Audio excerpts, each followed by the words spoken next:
Halo, selamat siang pemirsa. Kaisang Pangarep panas usai Presiden Jokowi dituding Sekjen PKS menyodorkan namanya ke sejumlah partai di Pilkada Jakarta. Sementara itu, Pilkada Banten tak kalah panas karena diprediksi akan diikuti sejumlah nama tenar. Pemirsa, selain informasi tadi, kami juga akan hadirkan sejumlah informasi terkini seputar Pilkada serentak sebagai panduan Anda dalam menentukan pilihan. Sama saya Breman Atenaya, inilah Kawal Pilkada. Kami sampaikan, Anda tentukan.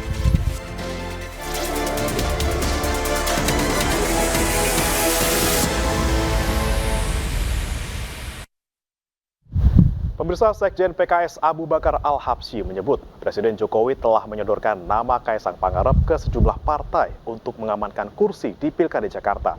Kaisang pun membantah tudingan itu dan menilai PKS ingin menutup pintu koalisi dengan PSI.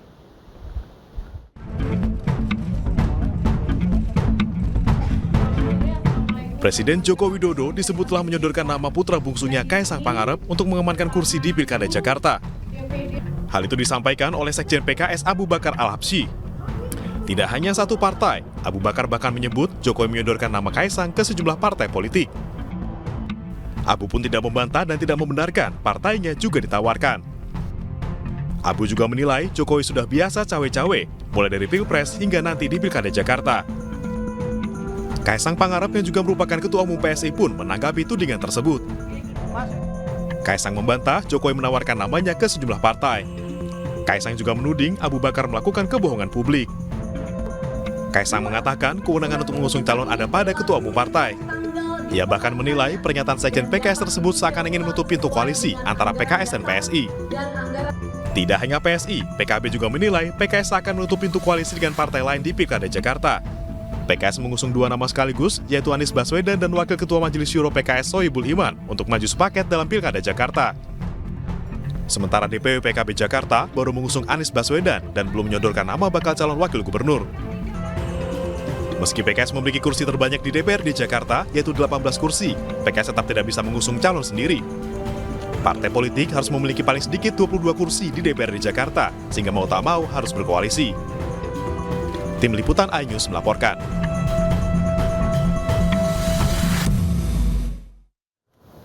Meski telah deklarasi akan mengusung Anies Baswedan dan Sohibul Iman sebagai calon gubernur dan wakil gubernur Jakarta, namun Partai Keadilan Sejahtera masih menunggu keputusan Anies Baswedan. PDI Perjuangan dan Partai Kebangkitan Bangsa dikabarkan akan mengusung Anies tanpa PKS.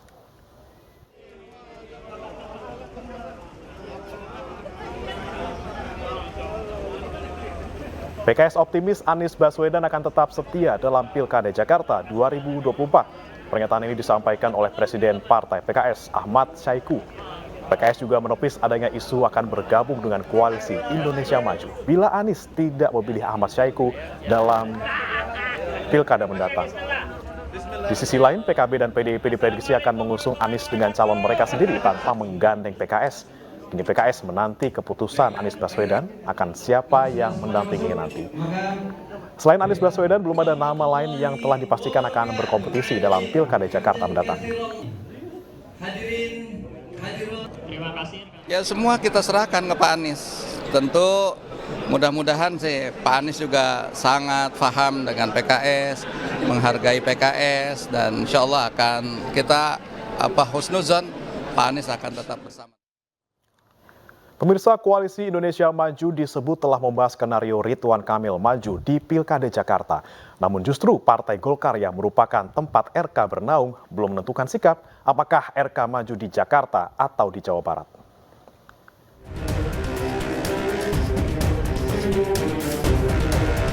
Nama Ridwan Kamil menguat untuk diusung oleh Koalisi Indonesia Maju atau KIM bertarung melawan Anies Baswedan di Pilkada Jakarta. Partai KIM tersebut diantaranya Partai Golkar, Gerindra, PAN, dan Demokrat. Dari keempat partai tersebut, baru PAN yang secara gamblang menyatakan akan mendukung Ridwan Kamil. Ketua Umum PAN Zulkifli Hasan bahkan sesumbar, semua partai dalam Koalisi Indonesia Maju menyetujuinya. Ya, saya mengusulkan Ridwan Kamil di Jakarta, semua setuju. Pasangannya siapa, Bang? Pasangannya belum. Ya, Mas Kaisang katanya mau maju sama Ridwan Kamil ataupun Pak Anies gitu. Gimana Pak kalau menurut Pak? Ya, saya kira Pak, saya lapor waktu itu kan Pak Presiden, kalau Kaisang boleh nggak gitu. Pak Presiden bilang jangan ya. Tapi kan partai-partai perlu. Sepakatnya Koalisi Indonesia Maju untuk mendukung Ridwan Kamil juga disampaikan Ketua DPP Partai Demokrat Herman Khairon. Waketum Golkar Ridwan Kamil didorong maju Pilkada Jakarta, sementara Wakil Ketua Dewan Pembina Gerindra Deddy Mulyadi ke Pilkada Jabar. Saya kan bertemu dengan beberapa orang. Saya juga pernah bertemu dengan Pak Ridwan Kamil. Dan Pak Ridwan Kamil juga ya menimang-nimang lah ke DKI Jakarta gitu ya. Tapi kan belum ada kepastian saja, kita belum lihat.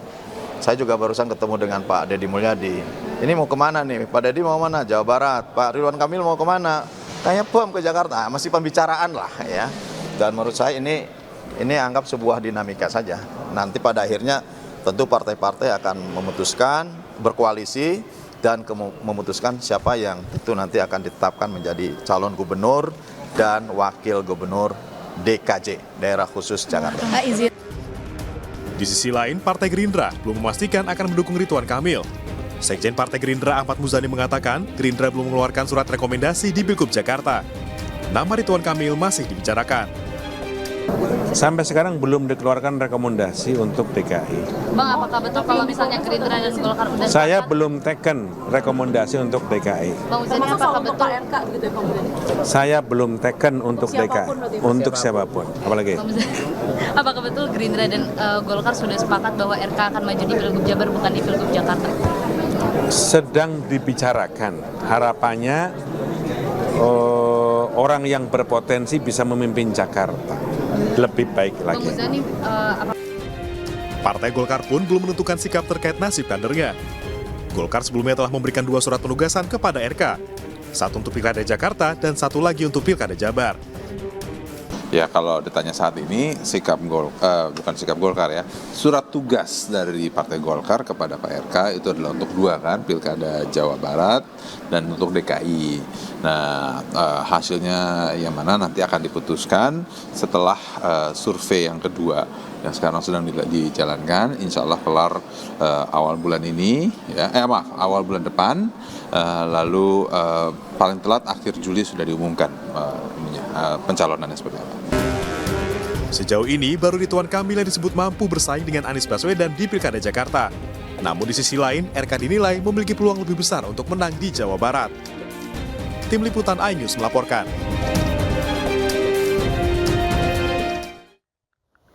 Pemirsa, jajaran pengurus DPP Partai Perindo mengunjungi kantor Dewan Pimpinan Pusat Partai Keadilan Sejahtera dalam rangka silaturahmi jelang Pilkada serentak. Dalam pertemuan ini terdapat sejumlah pembahasan terutama berkaitan dengan Pilkada yang akan diselenggarakan pada November mendatang.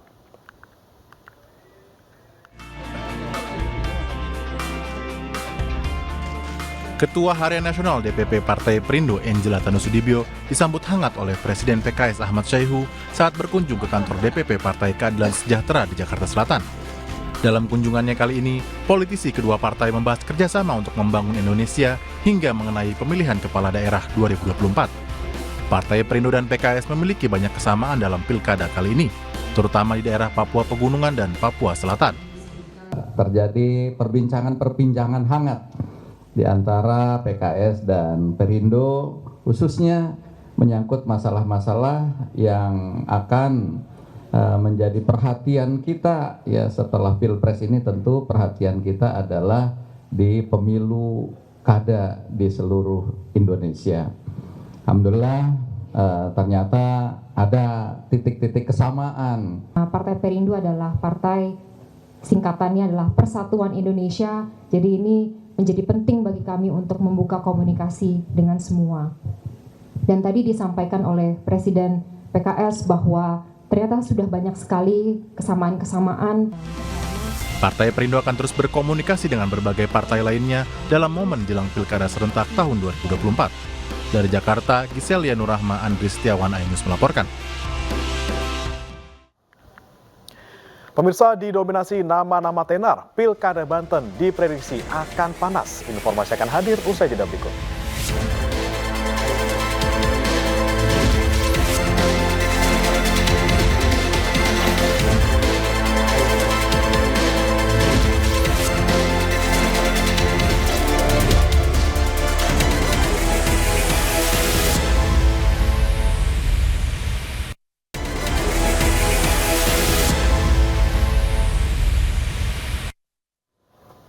Anda kembali di Kawal Pilkada pemirsa. Pilkada Banten akan diramaikan tokoh-tokoh ternama. Mantan Wali Kota Tangerang Selatan Airin Rahmidiani, anggota DPR RI Rano Karno, hingga mantan Bupati Pandeglang 2 periode Ahmad Dimyati Natakusuma siap bersaing.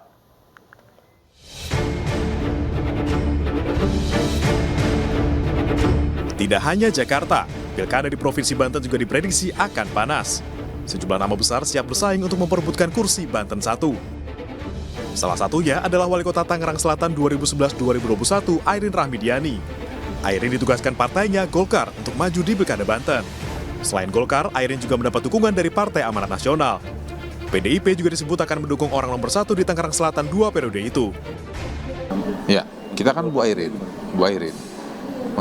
Untuk cagupnya ya, cawagupnya nanti kita tentukan setelah sudah selesai. Selain Airin, Dimyati Natakusuma juga mantap maju Pilkada Banten. Mantan Bupati Pandeglang 2 periode ini telah menerima pinangan dari Ketua DPD Partai Gerindra Banten, Andra Soni, untuk maju sebagai calon wakil gubernur Banten. Kita harus jadikan Banten ini lebih bagus. Yang modern tadi, dengan teknologi informasi, digitalisasi, dan juga mudah akses. Maka itu modern. Kalau nggak modern, bagaimana bisa menyambung dengan internasional. Nama anggota Komisi 10 DPR RI Rano Karno juga digadang-gadang akan maju di Pilgub Banten. Pemeran Sidul ini sebelumnya ikut penjaringan calon gubernur Banten dari PDIP. Rano Karno dinilai memiliki riwayat karir politik yang moncer. Mulai dari Wakil Bupati Tangerang 2008-2011, Wakil Gubernur Banten 2012-2014, hingga Gubernur Banten 2015-2017. Namun ia kalah pada Pilgub Banten 2017 melawan Wahidin Halim.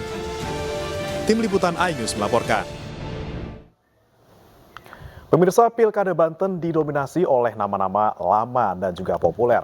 Sosok mantan pemimpin di Tangerang dan Tangerang Selatan menduduki posisi teratas dalam sejumlah survei. Dan berikut kami tampilkan hasil survei dari sejumlah lembaga terhadap elektabilitas kandidat potensial dalam Pilkada Banten.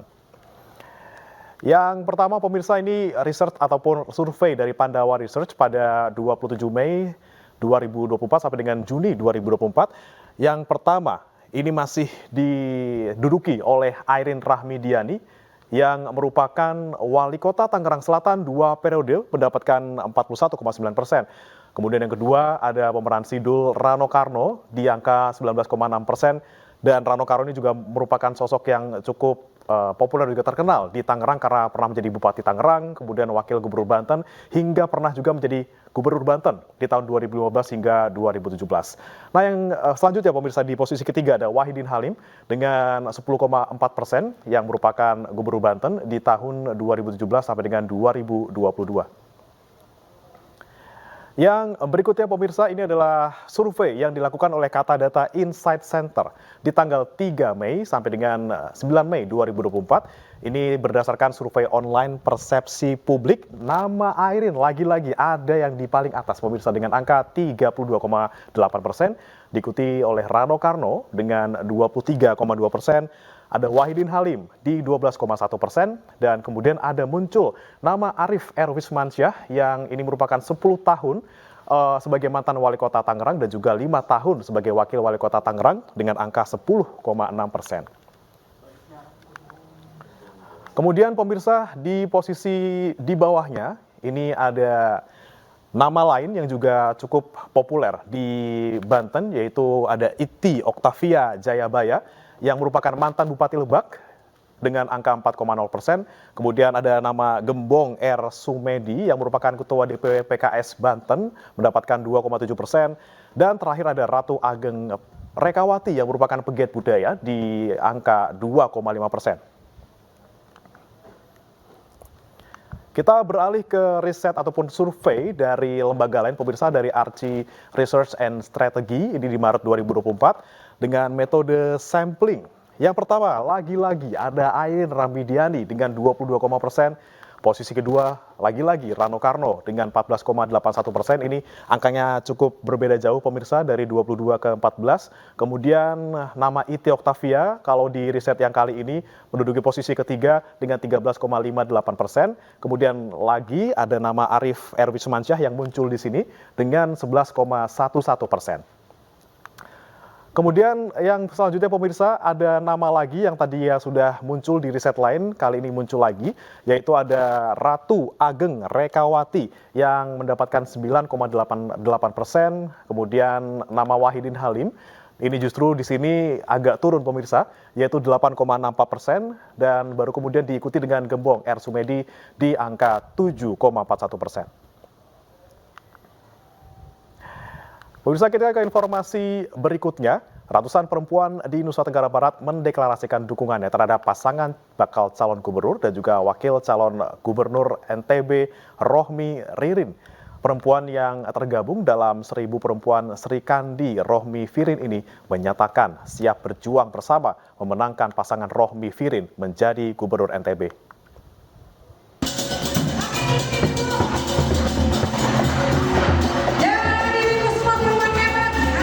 Bertempat di Gedung Gelanggang Pemuda dan Olahraga Mataram, Nusa Tenggara Barat, deklarasi dukungan terhadap pasangan calon gubernur dan wakil gubernur NTB Rohmi Firin diberikan.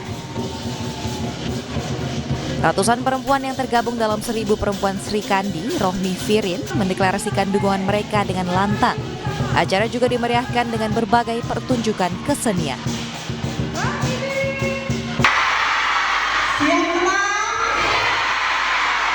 Siap menang? Insya Allah. Karena saya tahu, saya bisa lihat dari depan. Mata ibu-ibu adalah mata orang yang tulus. Keinginan ibu-ibu, adik-adik, saudari-saudari semua adalah keinginan yang tulus. Sebelumnya Rohmi pernah menjabat sebagai wakil gubernur NTB periode 2018-2023. Saat itu dirinya berpasangan dengan mantan gubernur NTB Zulkifli Mansyah. Pada pilkada serentak tahun ini, Rohmi yang mendaftar melalui partai P3 akan bersaing dengan Zulkifli Mansyah yang juga mendaftar sebagai bacalon gubernur NTB lewat partai atas usungan Partai Nasdem. Mantan Duta Besar RI untuk Turki, lalu Muhammad Iqbal juga sudah resmi mendaftar sebagai bakal calon gubernur NTB lewat Partai Demokrat. Dari Mataram, Nusa Tenggara Barat, Harika Sidi, iNews melaporkan. Pemirsa, puluhan kiai di Kabupaten Pasuruan, Jawa Timur mendatangi rumah Gus Mujib, pengasuh pesantren Al-Yasini. Kiai yang tergabung dalam forum warga Nadlin Bersatu ini mendukung Gus Mujib menjadi Bupati Pasuruan pada pilkada kali ini.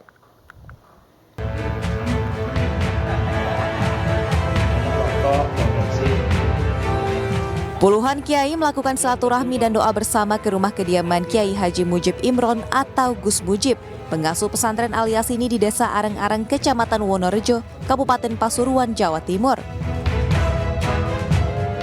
Kiai yang tergabung dalam forum warga Nahdlin Bersatu ini mendukung kemenangan Gus Mujib menjadi Bupati Pasuruan pada Pilkada serentak 27 November 2024 mendatang.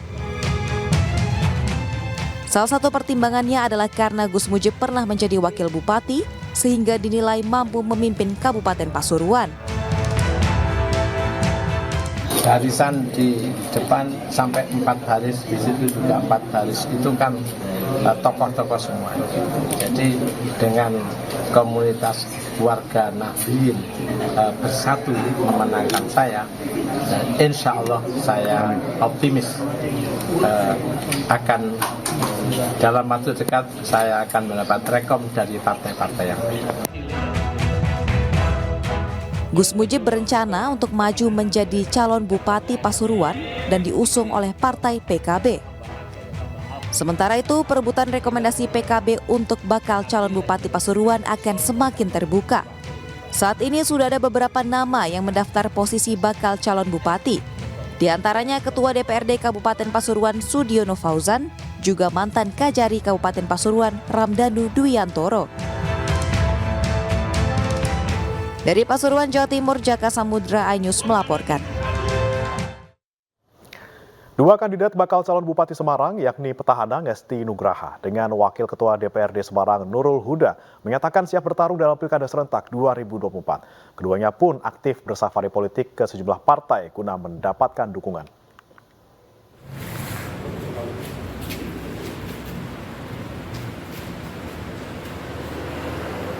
Bupati Petahana Semarang yang juga Ketua DPC PDI Perjuangan Kabupaten Semarang Ngesti Nugraha menyerahkan formulir pendaftaran sebagai bakal calon bupati ke Des Pilkada DPC Partai Kebangkitan Bangsa Kabupaten Semarang. Meski sebelumnya telah resmi mendaftar di PDIP dan Partai Gerindra, namun Ngesti berharap kembali mendapat rekomendasi dari PKB untuk kembali melenggang dalam Pilkada Semarang 2024. Nanti berikan rekomendasi kepada saya dan kakak Pilkada Kabupaten Semarang tahun 2024 seperti tahun 2020. Sementara itu, nama lain bakal calon Bupati Semarang yang telah muncul ke permukaan adalah Ketua DPC Partai Persatuan Pembangunan Kabupaten Semarang Nurul Huda. Pemirsa, petugas pemutakhiran data pemilih atau Pantarlih mulai mendatangi warga di Kebayoran Baru, Jakarta Selatan. Kawal Pilkada segera kembali.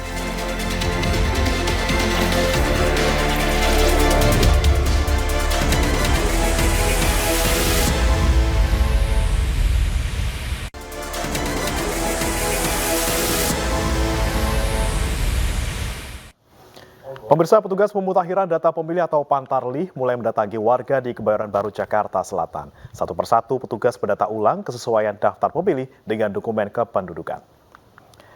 Dan informasi tadi sekaligus menutup Kawal Pilkada hari ini, pemirsa. Akhirnya saya Brian Manatenaya dan juga kerabat kerja yang bertugas undur diri. Kawal Pilkada kami sampaikan, Anda tentukan.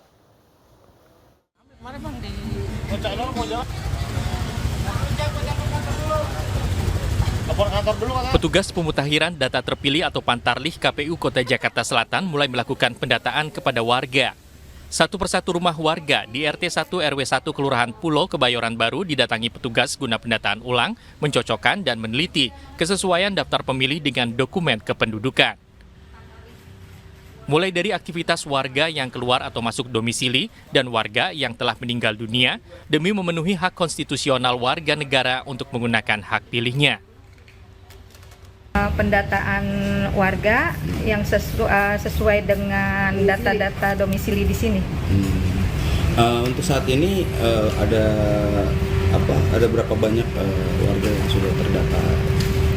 Kita dapat 600 data. 600 data itu warga. Setingkat kelurahan atau setingkat kecamatan? RW per RW. Oh, setingkat RW. Satu RW. Iya. Ini proses pendataan ini akan berlangsung berapa lama? Satu bulan. Selama 1 bulan. Ya. Ada berkas yang diambil atau ada penambahan apa? Enggak, pengurangan paling kan ada. Kebetulan orang tua saya meninggal, dua-duanya jadi didata ulang. Didata ulang. Saya nyerahin akta kematian ya. Seperti diketahui, KPU Provinsi DKI Jakarta telah menyusun daftar pemilih berdasarkan data hasil sinkronisasi data penduduk potensial pemilih pemilu DP4 dengan daftar pemilih tetap atau DPT.